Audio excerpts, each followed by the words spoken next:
아니 김웅수 증인, 네. 대한민국 갈등 해소와 방심이 가족 동원해서 민원 넣는 게 무슨 상관입니까? 정말 듣다 이런 궤변은 처음 봅니다. 들어가세요. 그럼 김흥수 증인은 방심위에서 어떤 위원으로 하고 활동하고 계시죠? 저 말씀이십니까? 방송언어 자문 특위위원입니다. 현재 그 특위의 구성은 방송통신심의위원회 어떤 규칙에 관한 사항입니까? 임의기구입니까? 어떤 근거에 따라서 저런 조직이 설치해야 돼 있죠? 5개 자문 특위가 설립될 수 있도록 되어 있습니다. 그러니까 그거는 규칙에 의한 것이죠. 구체적인 규칙은 제가 확인해 보겠습니다. 여기 저 방송통신심의위원회 공고 제 2020-3호에 특별위원회 구성 및 운영에 관한 규칙 이렇게 돼 있습니다. 그러니까 그 방송언어특위 자문위원을 하시는 것이 임의의 어떤 활동이 아니라 특위 설립에 대한 규칙에 따라서 활동을 하시는 거죠. 제가 그런 규칙까지는 알 수 없고 방송통신심의위원회에서 그 특위위원을 공모한다는 그 요강을 보고서 그 절차에 따라서 지원했다는 말씀을 드리겠습니다. 그 회의에 참석을 하시면 자문위원회 회의 참여비를 받습니까? 소정의 수당과 회의 참석비 약간을 받는 것으로 알고 있습니다. 네. 그러니까 현재 증인은 방송통신심의위원회의 그 특위 자문위원으로서 방송언어 네네. 네네. 네. 방송통신심의의 어떤 공적인 발전을 위해서 일정한 기여를 하고 계신 분이죠.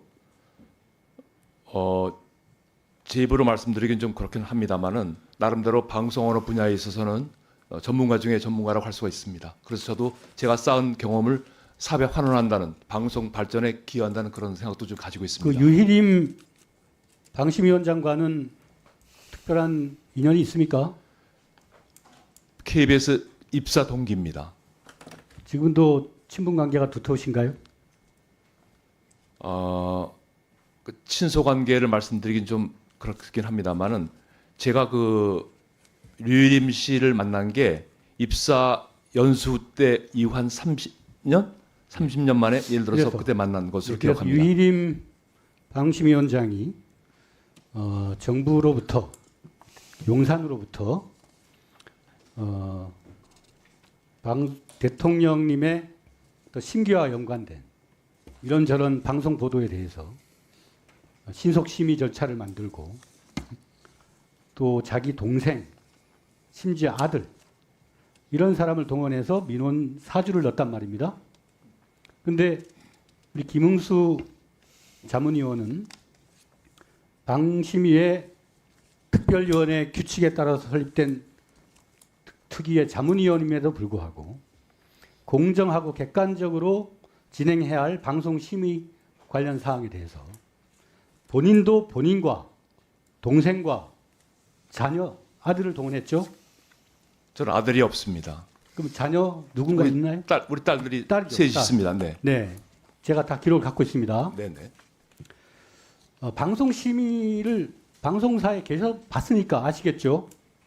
네. 그 행위가 특정한 사람의 집안과 가족을 동원해서 사적 이해관계자들로 의하여 민원이 제기된다면 그 심의의 객관성과 공정성을 보장받을 수 있습니까?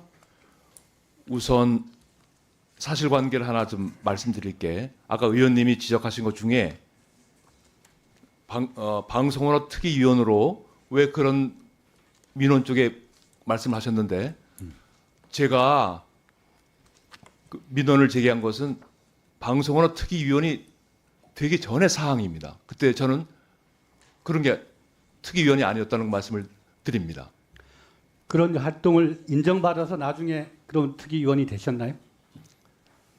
위원님 제가 아까 말씀을 드렸지만 적어도 설립된 어떤 규칙에 의거해서 그런 위원이 되신다면 그런 민원을 제기한 것은 이해충돌에 해당되기 때문에 취하를 하거나 번복하거나 그래 해야 되는 거 아닙니까?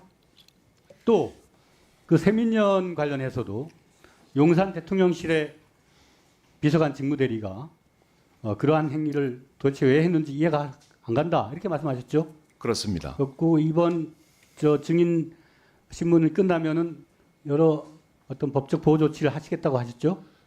우선 사실관계를 파악할 예정입니다. 그 비서관 직무대리가 주장한 그 사주를 내가 시켰어라고 하는 행위는 사실 아닙니까? 그것은 제가 그러니까 답변 그분과 드릴 수 없는 상황인 것 같습니다. 그분과 왜냐하면 본인이 아니기 때문에. 네네. 그 사주가 있었던 무렵에 만나지 않았다 그랬죠? 제가 그게 지금 정확히 한 2년도 넘은 일 아니겠습니까? 당시의 상황을 정확히 기억하지 못하지만 제가 여기서 말씀을 드릴 수 있는 것은 저는 그 김모 씨로부터 네네. 어떤 부탁을 들은 기억이 전혀 없다는 말씀을 드리겠습니다.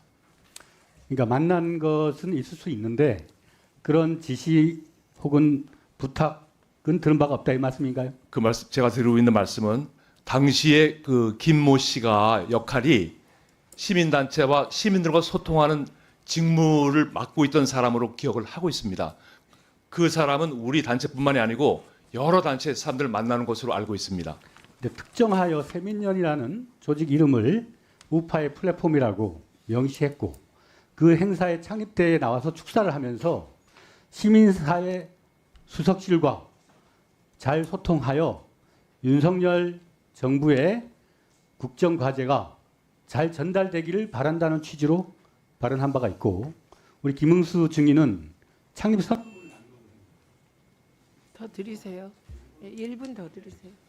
그 창립 선언문에 활동 취지를 대한민국의 갈등을 치유하고 새로운 시대, 새로운 희망을 만들겠다.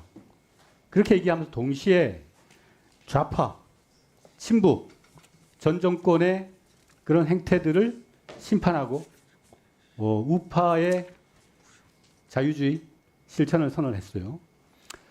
정말 저는 자유민주주의가 중요하다고 생각합니다. 자유민주주의 핵심이 뭡니까? 언론 자유예요, 언론 자유.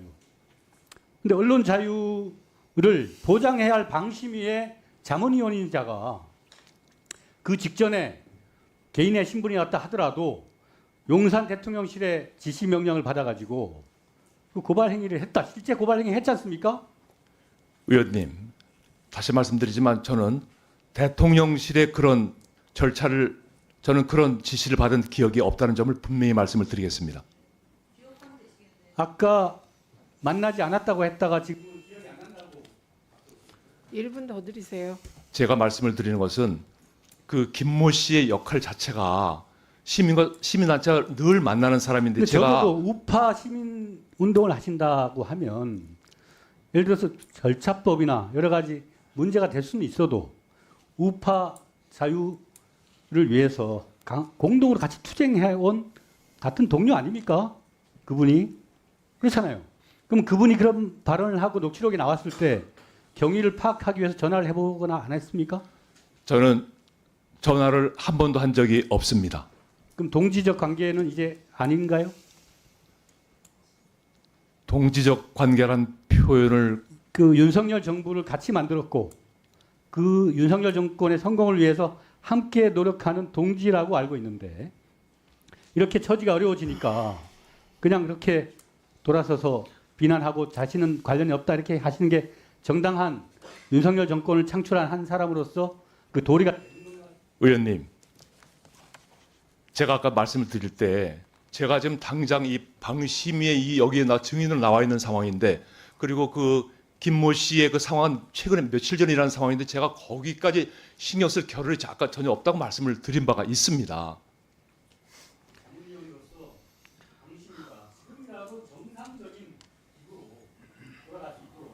가족 동원하고 자녀 동원하고 이게 전문의 국가 아닙니까 이게?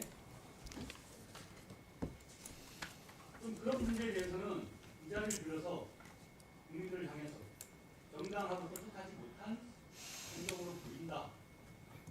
시정하고 보완해서 시민단체의 실정을 행사하겠다. 그런 저희 단체를 말씀하셨는데 정말 저희 단체 설립 목적이 대한민국만큼 갈등이 많은 나라가 없다. 남녀 갈등, 세대 갈등, 지역 갈등 이것 좀 제발 치유해서 미래를 함께 나아가자는 취지로 만들어진 그런 단체입니다. 저희들은 그 목적을 위해서 앞으로 전진할 뿐이라고 말씀을 드릴 수가 있습니다. 우리의 최고 목표는 국민을 함께 통합하는 일이라고 말씀드릴 수 있습니다. 언론의 자유에 재갈을 물리고 방심이라고 하는 중요한 권력과 심의 기구를 활용을 해서 지금 방송사의 후배들, 기자들, 아나운서들이 자유롭게 말할 수 없는 사회를 만들어놨잖아요. 안 그렇습니까? 윤석열 정부 자유 중요하게 생각 안 하는데 그 자유가 권력 남용의 자유는 아니지 않습니까? 그 시민단체를 만들 때 공개가 있을 거 아닙니까? 공개 부합하게 행동하지 않았다면 성찰해야죠. 아니 김웅수 증인 네. 대한민국 갈등 해소와 방심이 가족 동원해서 민원 넣는 게 무슨 상관입니까? 정말 듣다 이런 궤변은 처음 봅니다. 들어가세요.